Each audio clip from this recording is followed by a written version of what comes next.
Thank you, Ms. Greer. Welcome to the committee. Good to see you here. And I'm a little concerned that what I feel like I heard the exchange between you and Mr. Marshall was somehow Mr. Marshall providing some incentive to, what's the word I was looking for here?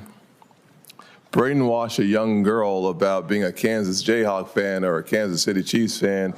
I know that you're supporting the Eagles, is that what I understand, for the Super Bowl? Yes, I thought that was the Eagles jersey you have on there, sir.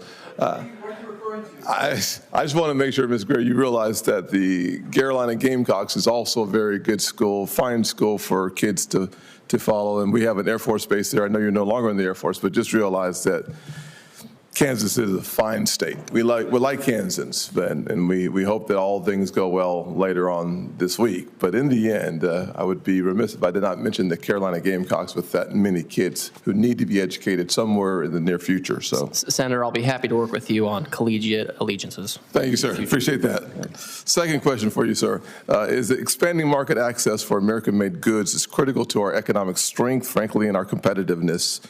95% of our customers are outside of our nation, as we represent about 5% of the world's population. South Carolina, we have about $36.4 billion of manufactured goods and products that leave our state supporting 112,000 jobs that find a home someplace around the world. Our agricultural goods, $1.2 billion. Access to the world's market is incredibly important. We believe that they create good paying jobs in South Carolina. We also believe they create great paying jobs across this country as we took the aggregate value of those goods and services in other states.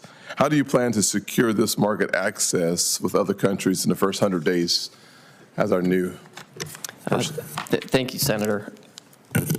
I would say that when I look at some of our largest trading partners, they're our largest trading partners because we import so much from them. We have somebody like Vietnam, for example, where they've reached their historical high trade deficit in goods with us, over $100 billion.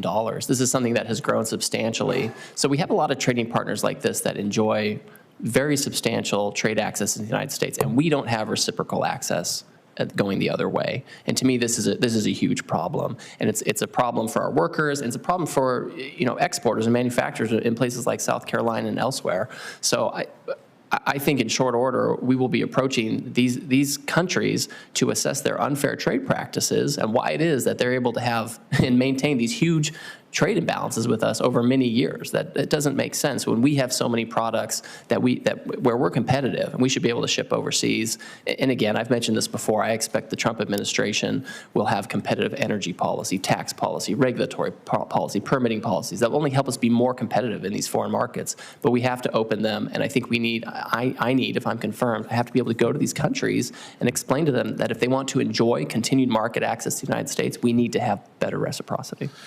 It seems to me that the president's tariffs approach really, one has to do with punishment, the other has to do with right-sizing our approach to a global economy, and both seem to have the American consumer in mind and our national security in mind as well. And the more efforts we see from the president in this direction, it seems like his ability to recalibrate the global system and, frankly, to make it more responsive to Americans, net positive long-term. Senator, I agree with you. I couldn't put it better myself. I think that's exactly the way we need to do this. This is the time to restructure the global trading system to better serve American workers and businesses. It also seems to me that there are countries like China. I'm not sure the politically right way to say this, but they lie, they cheat, they steal. And yet, with the World Trade Organization, they still have a most favored nation status. What should we do about that, and how do we re-examine that and try to figure out how to right-size that relationship as well? Senator, I think that's really important, because I think if you look historically, granting China permanent normal trade relations is one major cause of why we're in the situation we're in now with unbalanced trade. And I think it's important for Congress and the administration to work together about how that looks going forward.